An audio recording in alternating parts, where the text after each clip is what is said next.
大家好，我是 Jenny， 欢迎来到沉思者 J。 今天的故事要从一个画面说起。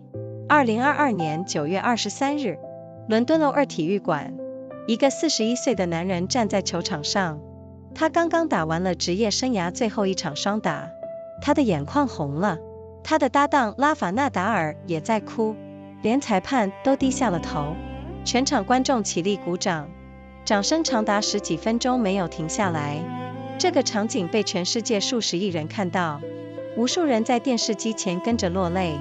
他叫罗杰·费德勒，有人说他是有史以来最伟大的网球选手，但更多人说他是网球场上最接近艺术的存在。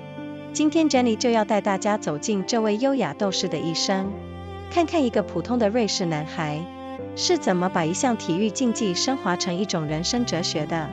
费德勒1981年8月8日出生于瑞士巴塞尔，父亲罗伯特是德裔瑞士人，母亲林内特是南非人。这个家庭组合本身就挺有趣的，父亲严谨务实，母亲热情开朗。费德勒身上这两种气质都有，既有精准理性的一面，也有优雅感性的另一面。小时候的费德勒其实是个什么运动都想玩的小孩，足球、篮球、游泳、乒乓球，他什么都试过，但他最爱的还是网球。8岁开始接受正式训练，父母并没有把他当成神童培养，他们的态度是你喜欢就好好玩，不喜欢就随时可以换。这种放松的态度反而让费德勒真的爱上了这项运动。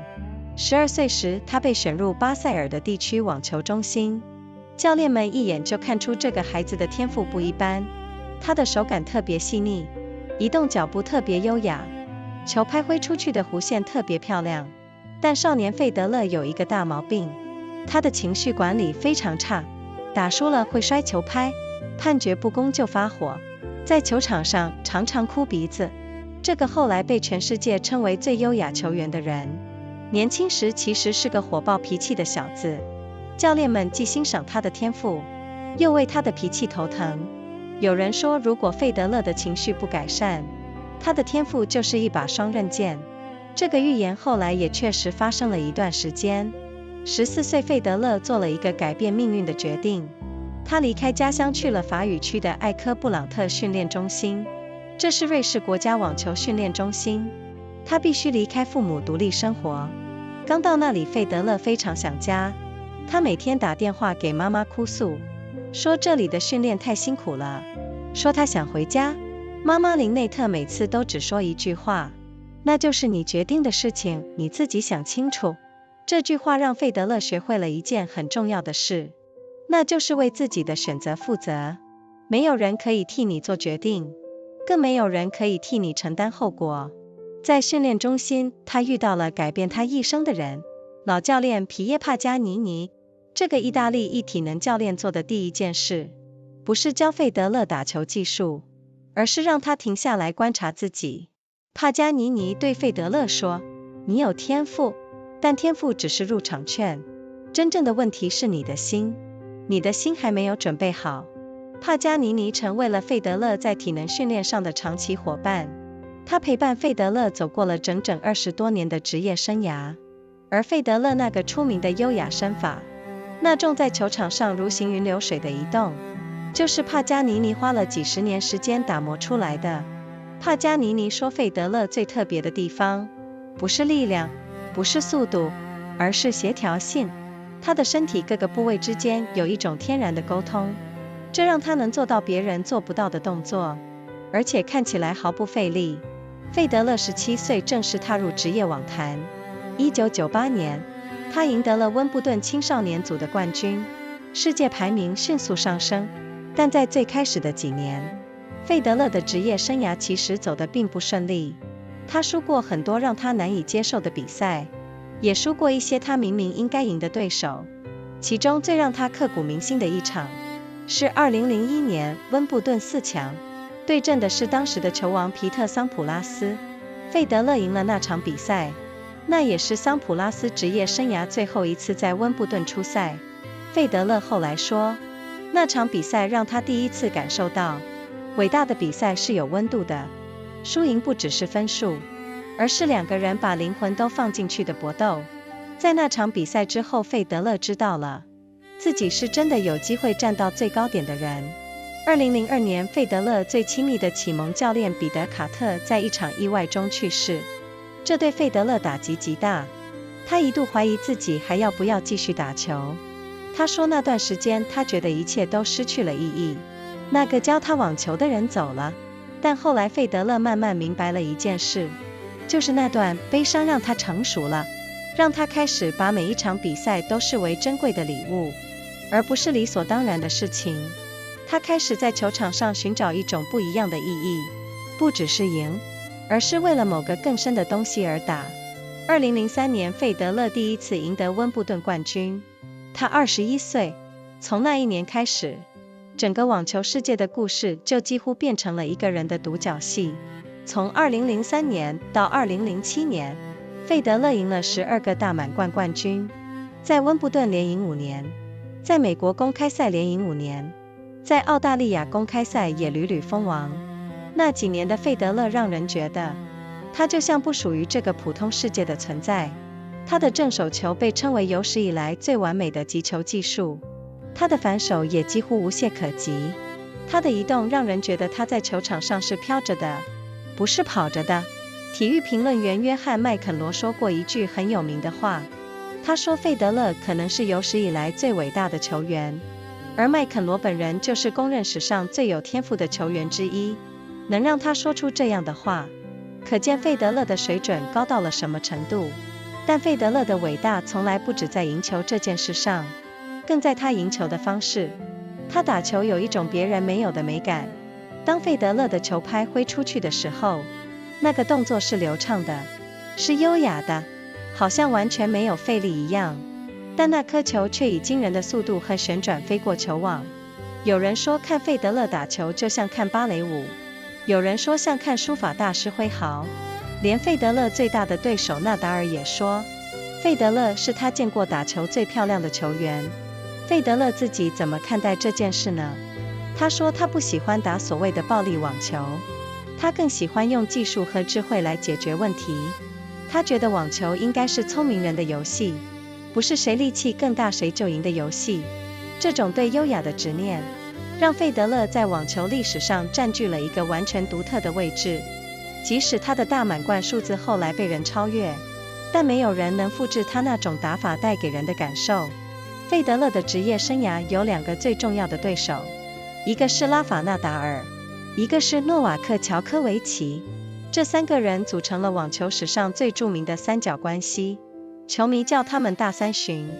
费德勒和纳达尔的竞争尤其精彩，2个人一共打了超过100场比赛，每一场都像史诗。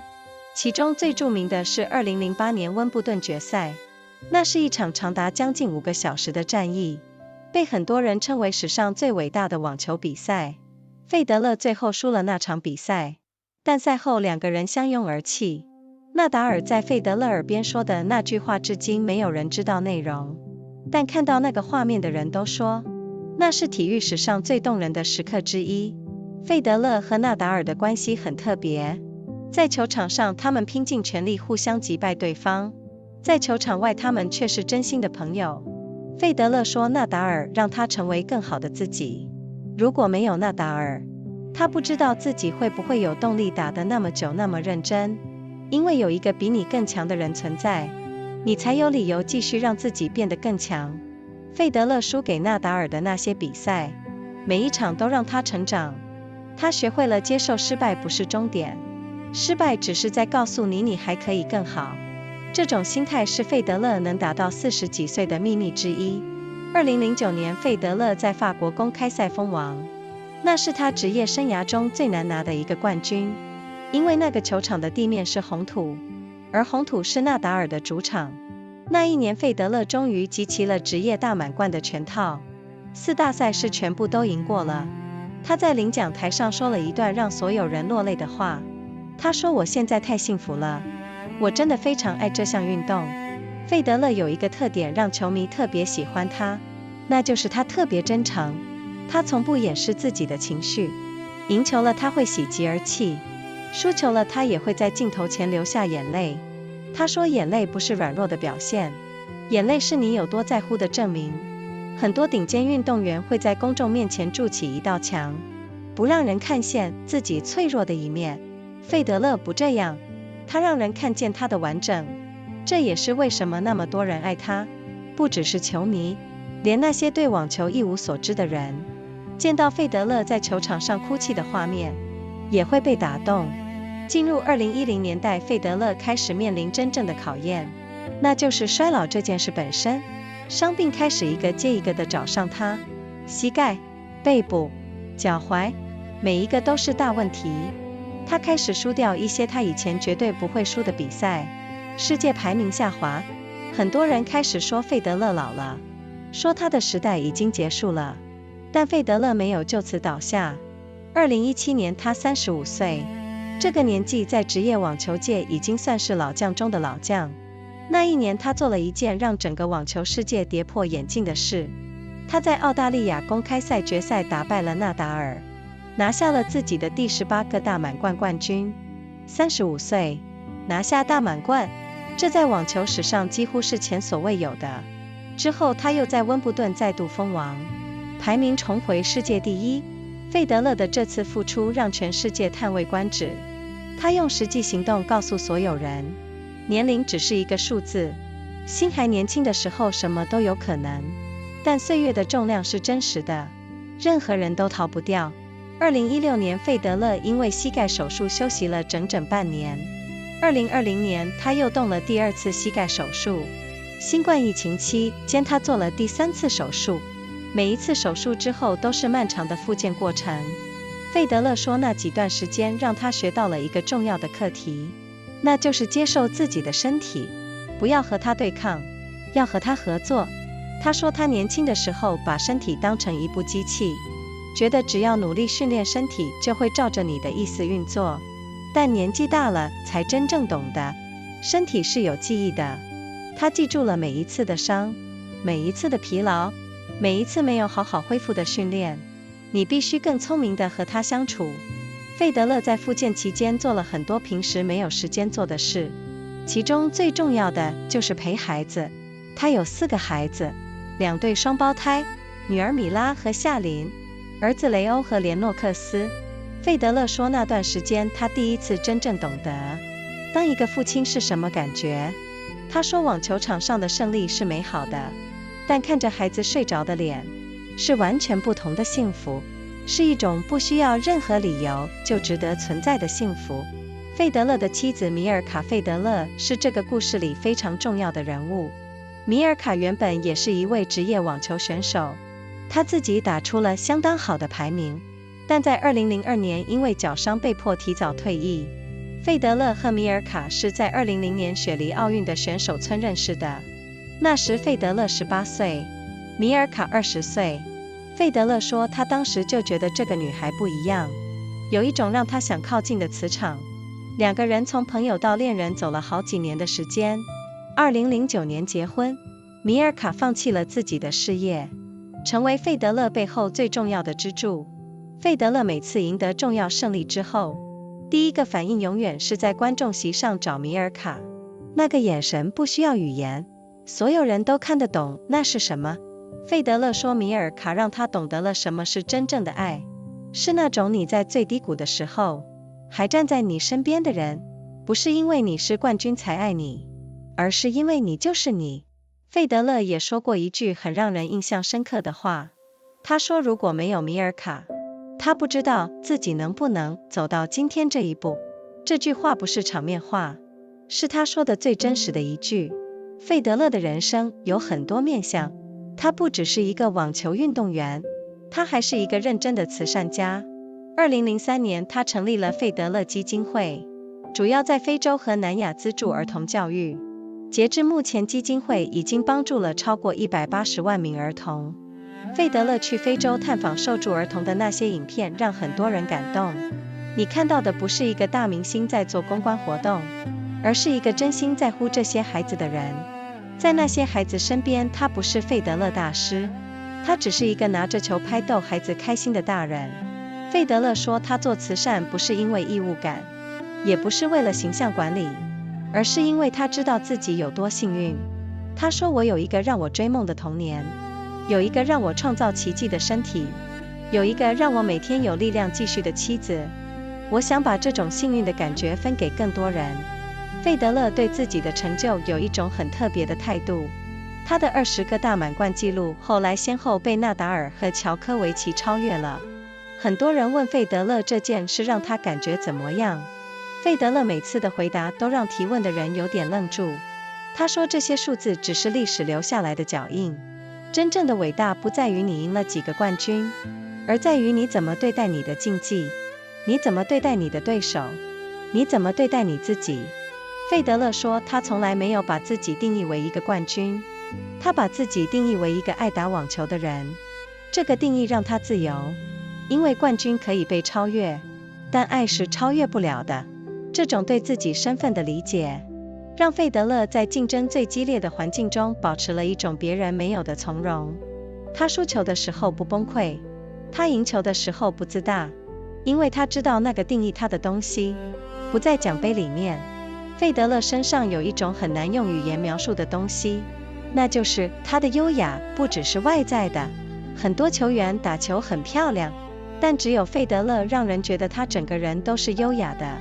他在接受媒体采访的时候是优雅的，他在和球童说话的时候是优雅的，他在和对手握手的时候是优雅的，他在和粉丝自拍的时候是优雅的，他就连输球之后在记者会上哭泣的样子都是优雅的。费德勒说，优雅不是表演出来的，优雅是你真的不急了之后自然流露的东西。他说他年轻时也很急，急着赢，急着让人看见自己，急着证明自己有资格站在顶点。后来他慢慢明白了，你不需要向任何人证明什么，你只需要尽力做好你自己选择的事情。这个领悟让他从一个愤怒的少年，变成了让整个世界仰望的优雅大师。2022年拉沃尔杯是费德勒选择的谢幕舞台。拉沃尔杯是费德勒自己参与创办的比赛，一个让欧洲顶尖选手对抗世界其他地区顶尖选手的团体赛。费德勒在这个他一手打造的赛事上宣告退役，这件事本身就非常费德勒，他从来不做没有意义的事情。退役当天，他选择和纳达尔搭档打双打，两个一生中彼此最强对手的人，在最后的舞台上并肩作战。这个画面本身就是一首诗。他们那场双打输了，但那不重要。费德勒打完最后一球，走到网前和对手握手，然后慢慢走回球员席。他看着整个球场，像是在和一个相伴了24年的老朋友道别。赛后费德勒说了一段话，每一个字都让人又心碎又温暖。他说，打网球24年让他学到了很多事情，胜利教会了他感恩，失败教会了他谦逊，伤病教会了他珍惜，衰老教会了他接受。他说这些全都是礼物，即使有些礼物打开的时候很痛。当天在场的纳达尔哭得比费德勒更厉害，这个画面让很多人都记住了。一个一生的对手，哭得比当事人更伤心，因为有些失去是你自己的失去，但也有一些失去是整个世代的失去。纳达尔说，我今天失去了一个对手，但我也失去了我最亲爱的朋友之一。费德勒则说，感谢纳达尔24年来让我不断成长，感谢所有曾经和我在球场上相遇的人，感谢让我打球的这双手，感谢这副让我站在球场上的身体。这种感谢的方式，让很多人觉得费德勒退役的方式，本身就是他一生最好的一堂课。费德勒退役后的生活让很多球迷好奇，他没有消失，他活得更清醒了。他出席时装周，他为多个品牌拍摄广告，他带着家人去旅行，他继续用心打理基金会的工作，他也加入了瑞士运动鞋品牌昂跑的投资。费德勒说，退役后的生活让他必须重新学习一件事，那就是不以结果为目标的过日子。打球的时候，所有事情都指向下一场比赛，下一个冠军，下一个排名。现在他要学的是把每一天都活得有意思，不是因为他通往什么目的地，而是因为他本身就值得存在。这种生活哲学的转换对费德勒来说并不容易，但他说他在做了，而且他越来越喜欢这种感觉。今天 Jenny 和大家聊的不只是一个网球选手的故事，而是一个人怎么面对天赋，怎么面对顶点，怎么面对对手，怎么面对伤病，怎么面对衰老，怎么面对告别。费德勒给了我们一个很真实的示范，不是完美无缺的示范，而是有血有肉的示范。他哭过，他输过，他受伤过，他怀疑过自己，他也愤怒过，但他始终带着感谢继续走下去，最后选择优雅的离场。有人说费德勒的伟大在于他的天赋，有人说在于他的努力，有人说在于他的长寿。Jenny 觉得费德勒的伟大在于他始终知道为什么而打，那个为什么不是奖杯，不是排名，不是让人称赞，而是因为他真的爱这件事。如果说优雅是一种选择，费德勒每一天都在做这个选择。希望我们每个人也能在自己的人生球场上找到那个让你愿意带着爱继续下去的理由，并且打出属于自己的那一球。我是 Jenny， 我们下次见咯。Hello everyone, I am Jenny. Welcome to Thinker J. Today I want to begin with a single image. September 23, 2022. The O2 Arena in London. A 41-year-old man stands on a tennis court. He has just finished playing the final professional match of his career, a doubles game. His eyes are red. His doubles partner Rafael Nadal is also crying. Even the umpire looks down quietly. The entire crowd rises to its feet. The applause goes on for more than 10 minutes without stopping. Billions of people around the world watch this moment unfold on their screens. Countless viewers cry in front of their televisions. His name is Roger Federer. Some say he is the greatest tennis player who has ever lived. But even more people say he is the closest thing to living art the sport of tennis has ever produced. Today Jenny wants to take you on a journey through the life of this elegant warrior. Let us see how an ordinary boy from Switzerland transformed athletic competition into a form of human philosophy. Roger Federer was born on August 8, 1981, in Basel, Switzerland. His father Robert is a German-Swiss man. His mother Lynette is from South Africa. This family combination is interesting in itself. His father was precise and practical. His mother was warm and full of energy. Federer carries both qualities within him. He has the rational precision of his father and the graceful emotional sensitivity of his mother. As a child, young Roger was the kind of boy who wanted to try every sport imaginable. Football, basketball, swimming, table tennis. He tried all of them. But the sport he loved most was tennis. He began formal training at the age of 8. His parents did not treat him as a prodigy to be managed. Their attitude was simply this: if you enjoy it, pursue it well; if you do not enjoy it, you can always choose something else. This relaxed approach actually allowed Federer to fall genuinely and deeply in love with the game. By the age of 12 he was selected for the regional tennis center in Basel. His coaches could see from the beginning that this boy had something exceptional. His touch on the ball was unusually delicate. His footwork was unusually graceful.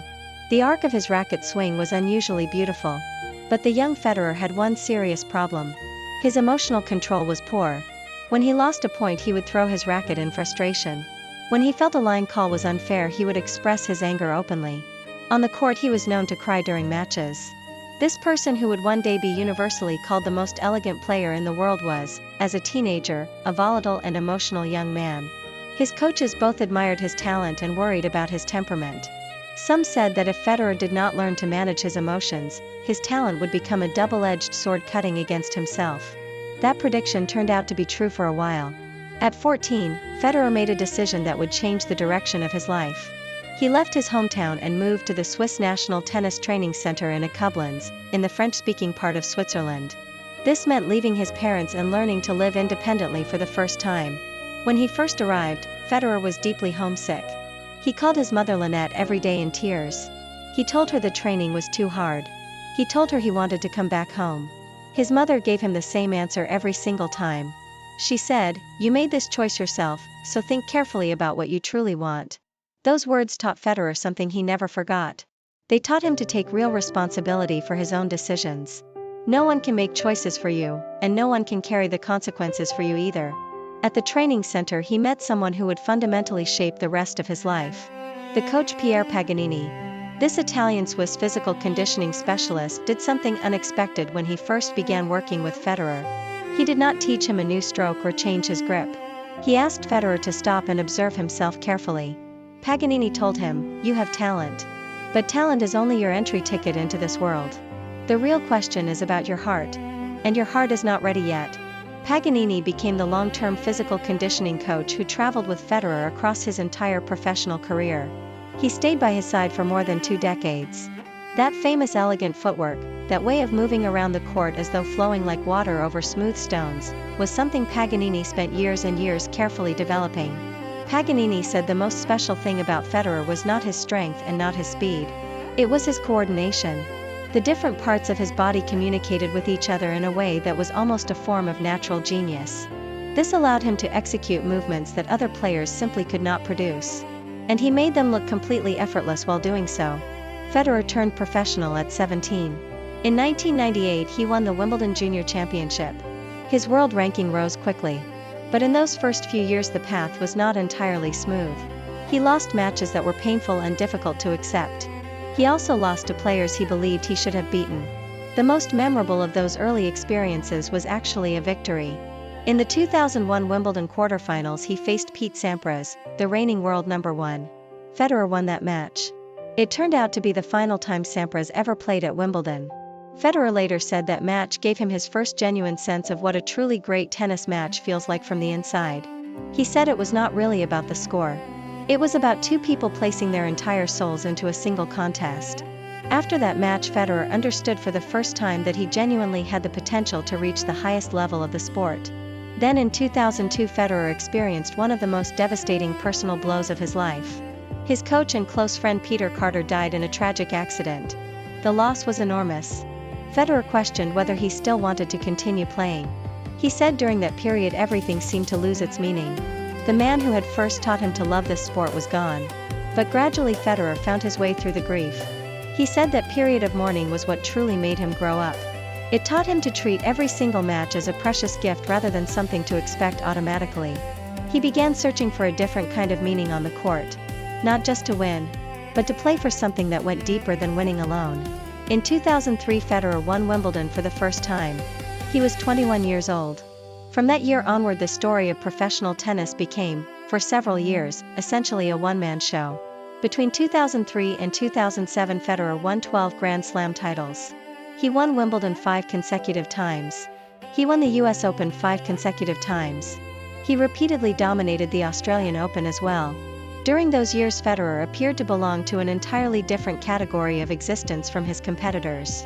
His forehand was described by many experts as the most technically perfect tennis stroke ever produced. His backhand was equally difficult to find fault with. His movement around the court made observers feel he was floating rather than running. The renowned commentator and former champion John McEnroe once made a statement that resonated around the tennis world. He said Federer was possibly the greatest player who had ever lived. And McEnroe himself was widely considered one of the most gifted natural tennis talents in the history of the sport. For McEnroe to say something like that about another player tells you precisely what Federer was doing at his peak. But Federer's greatness was never contained only within the act of winning. It was expressed equally in the way he won. His game possessed an aesthetic quality that belonged to no one else. When Federer swung his racket the motion appeared completely smooth and effortless. It looked beautiful in the way a great painting looks beautiful. But the ball traveled with remarkable speed and spin to its destination. Some people said watching Federer play was like watching ballet performed at the highest level. Others compared it to watching a master calligrapher at work. Even his greatest rival Nadal said openly that Federer was the most beautiful player he had ever seen on a tennis court. And what did Federer himself think about all of this? He said he had no interest in power tennis for its own sake. He preferred to solve problems through technique and intelligence. He believed tennis should be a game for thoughtful people, not a contest of who could physically overwhelm whom. This commitment to elegance as a core value gave Federer a completely unique place in the history of the sport. Even after his Grand Slam total was eventually surpassed by others, no one could replicate the feeling his style of play produced in the people who witnessed it. The 2 most important rivals of Federer's career were Rafael Nadal and Novak Djokovic. These 3 men form what tennis fans call the Big Three, the most celebrated and competitive triumvirate in the history of professional tennis. The rivalry between Federer and Nadal was particularly extraordinary to witness over the years. The two of them competed against each other in over 100 matches across more than 2 decades. Each one felt like an epic story being told in real time. The most celebrated of all was the 2008 Wimbledon final. That match lasted nearly 5 hours. Many people consider it the greatest tennis match ever played. Federer lost that day after an extraordinary battle. But at the conclusion, both men embraced and wept together at the net. What Nadal whispered in Federer's ear during that embrace has never been made public. But everyone who witnessed it agreed it was one of the most genuinely moving moments in the history of sport. The relationship between Federer and Nadal was a fascinating and deep one. On the court they competed with total intensity and dedication. Away from the court they were genuine friends who respected and cared for each other. Federer said Nadal made him a better version of himself in ways no other competitor could have. He said without Nadal present in the sport, he genuinely doubted he would have found the same drive to compete for as long and as hard as he did. Because having someone who is stronger than you existing in the same world gives you a compelling reason to keep pushing yourself to grow. The matches Federer lost to Nadal made him stronger each time he went through them. They taught him that defeat is not a destination where the road ends. Defeat is simply a message telling you there is still more room to discover within yourself. This understanding was one of the keys to how Federer managed to compete at the highest level into his 40s. In 2009 Federer won the French Open Championship. This was the most difficult Grand Slam title of his entire career. Because the surface is clay. And clay was Nadal's home territory, the place where his physical game was most dominant. That year Federer finally completed the career Grand Slam, having won all 4 major championships at least once. When he stood at the trophy ceremony he said something that moved the crowd deeply. He said, "Right now I am so happy, I genuinely love this sport so much." Federer had a quality that made his fans extraordinarily devoted to him across so many years. That quality was his sincerity. He never tried to conceal his emotions from the public eye. After a major victory he would weep with joy in front of everyone.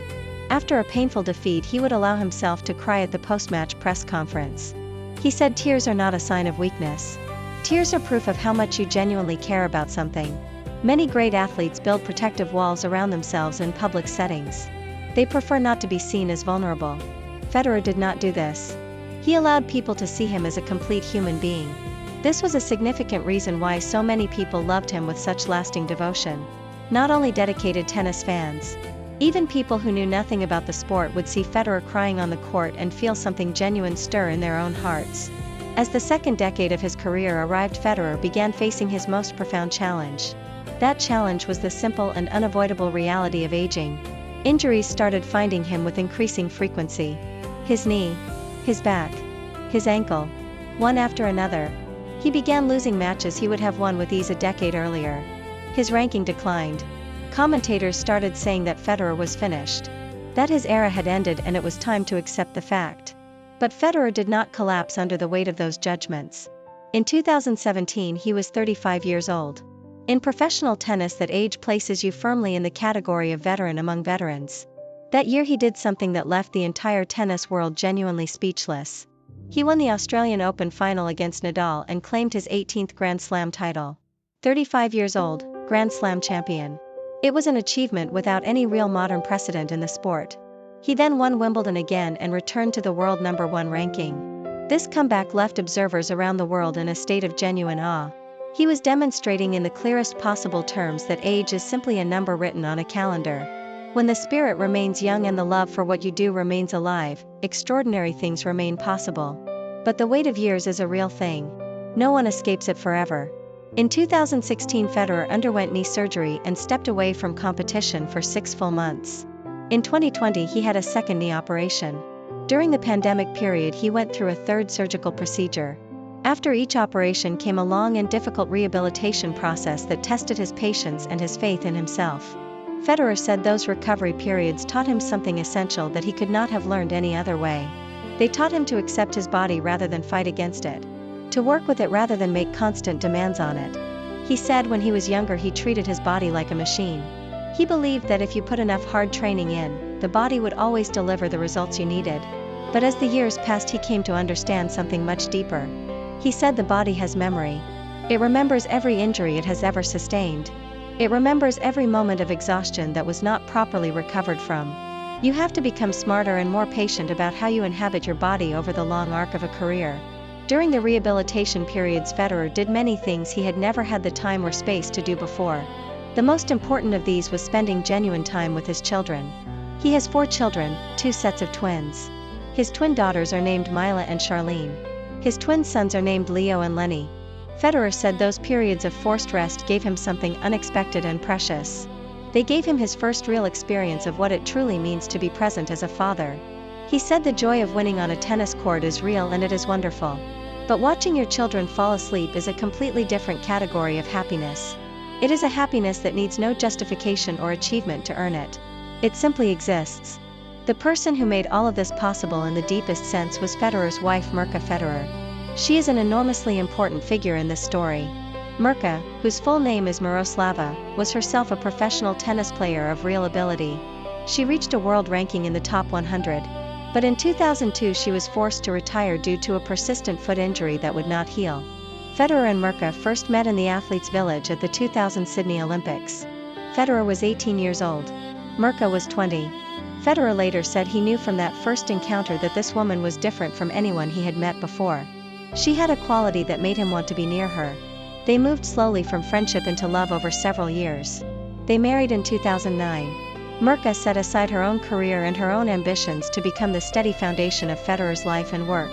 After every significant victory, Federer's first instinct was always to look into the stands and find Mirka among the faces.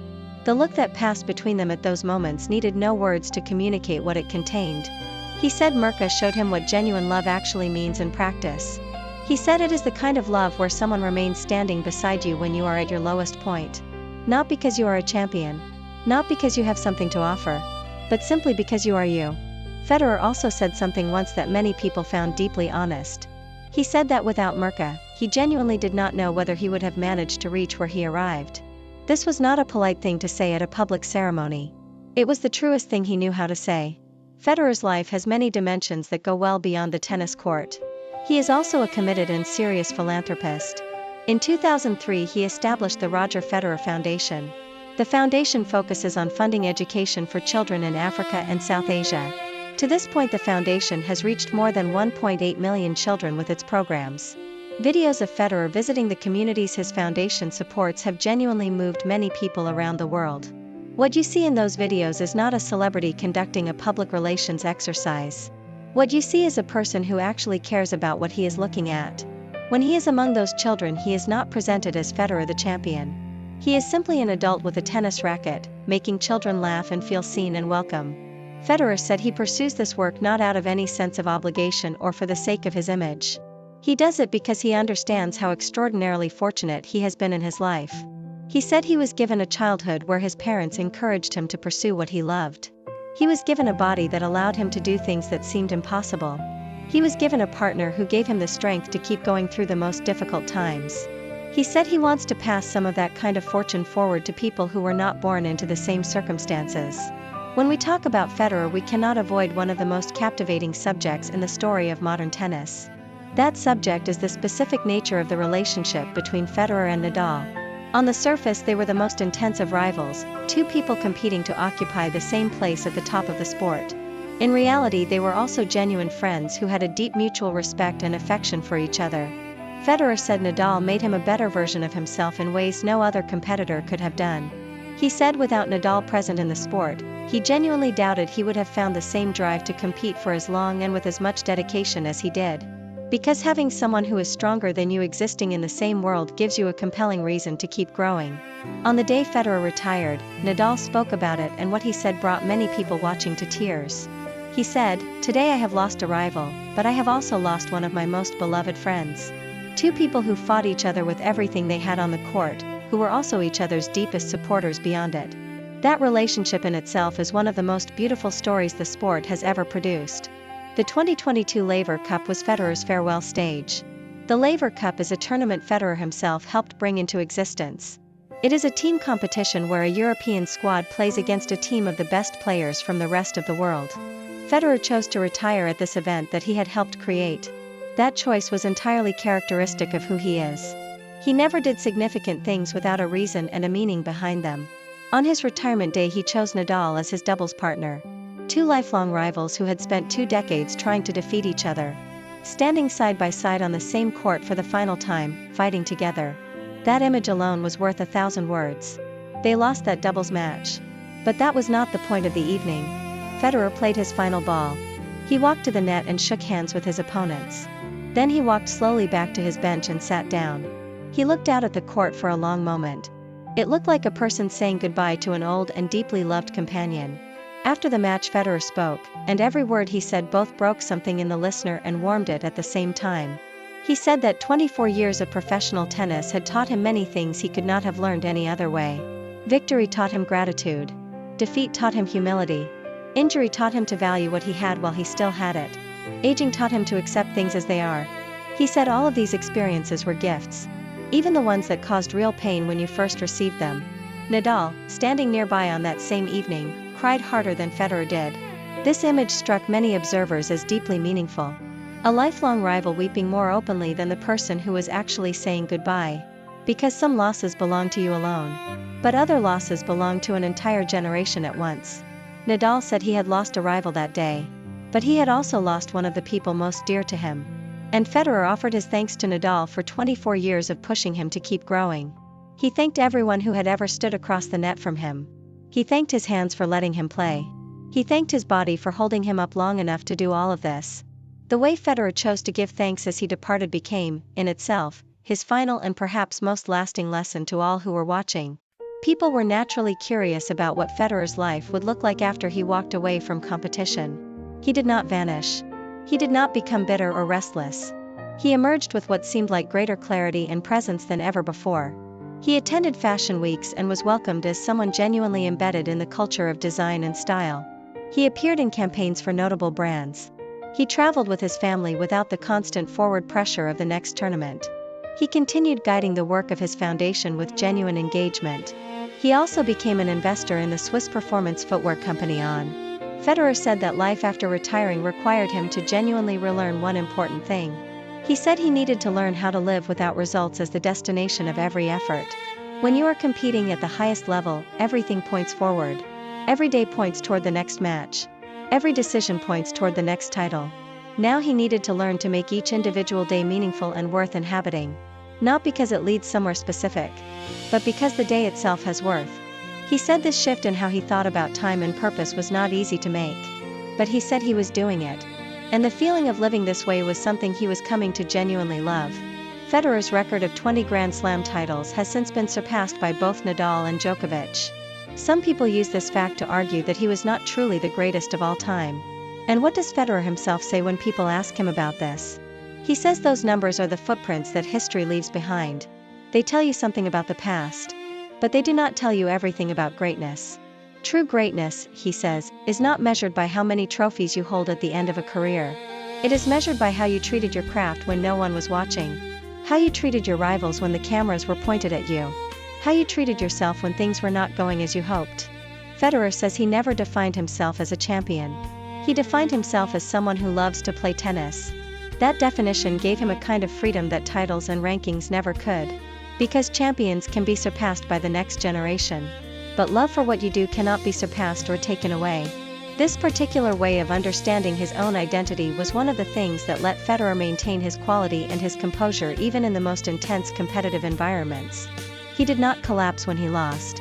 He did not become arrogant when he won. Because the thing that defined him was not located in any trophy case. There is something particular about Federer that is genuinely difficult to articulate in words. His elegance is not simply something you observe from the outside. It is something you feel when you are in the presence of it. Many players hit beautiful shots on occasion. But only Federer produced the feeling in observers that his entire being was graceful. Whether he was giving an interview after a difficult loss. Whether he was saying a few words to a ball boy at the side of the court. Whether he was shaking hands with an opponent at the net after a final. Whether he was taking a photograph with a fan who had waited hours outside the venue. He carried the same quality of quiet ease and genuine presence in every single one of those moments. He says elegance is not something you perform for an audience. Elegance is what flows naturally out of a person when they have finally stopped rushing. He says when he was young he was always in a state of urgency. rushing to win before someone else did, rushing to prove his worth to the people watching, rushing to demonstrate that he deserved to be where he was. Later, gradually, across years and years of competing and failing and winning again, he arrived at a different understanding. You do not owe anyone a proof of your value. You simply need to do the best you genuinely can with whatever you have chosen to pursue. This shift in how he understood himself was what transformed him from a volatile and angry teenager into a figure that the world looked at with admiration going far beyond sport. Federer once said something to young athletes that is worth carrying and thinking about for a long time. He said, "Go and enjoy every single day that your body allows you to compete. Because those days are much shorter than you are able to imagine when you are inside them. One day your body will send you a clear and undeniable message. It will tell you that it is enough. That this chapter has come to a natural end. When that moment arrives, what do you hope you will have left behind? A collection of trophies arranged in a quiet room? Or a collection of real stories that are worth telling your children and grandchildren someday?" Federer chose the stories. He spent 24 years writing one continuous story with his racket and his whole self. Every chapter of that story contains real tears. Every chapter contains genuine laughter.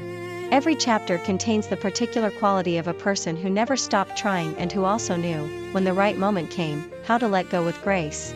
What Jenny has been sharing with you today is not simply the biography of a tennis player. It is the story of how a person faces the gift of exceptional talent. How they face the moment of standing at the highest point anyone has ever reached. How they face the arrival of a rival who challenges everything they believed about themselves. How they face the slow accumulation of injury and limitation. How they face the gradual process of becoming older. And how they face the moment of saying a genuine and final goodbye. Federer gave all of us a demonstration of these things. Not a perfect demonstration, free of difficulty and pain, but a real and human one. He cried when things were hard. He lost and felt the full weight of losing.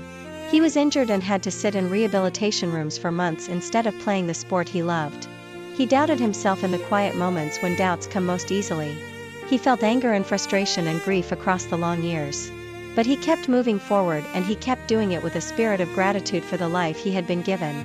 And in the end, he left the stage gracefully.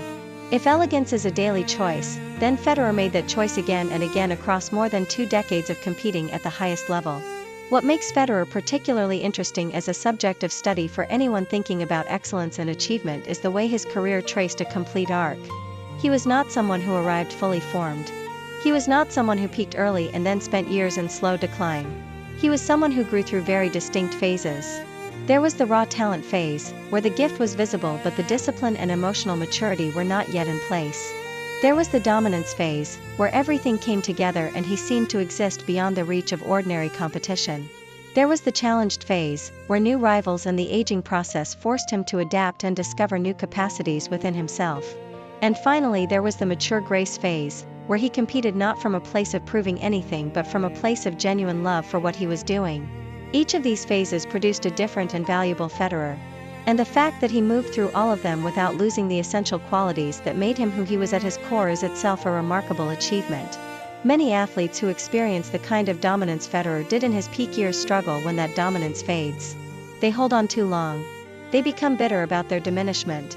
They measure themselves only by what they used to be. Federer found a way to keep reinventing his relationship with his own career. And this capacity for reinvention, for staying curious and engaged with the process of getting better even at 35 or 38 or 40 years old, is one of the most useful things his example offers.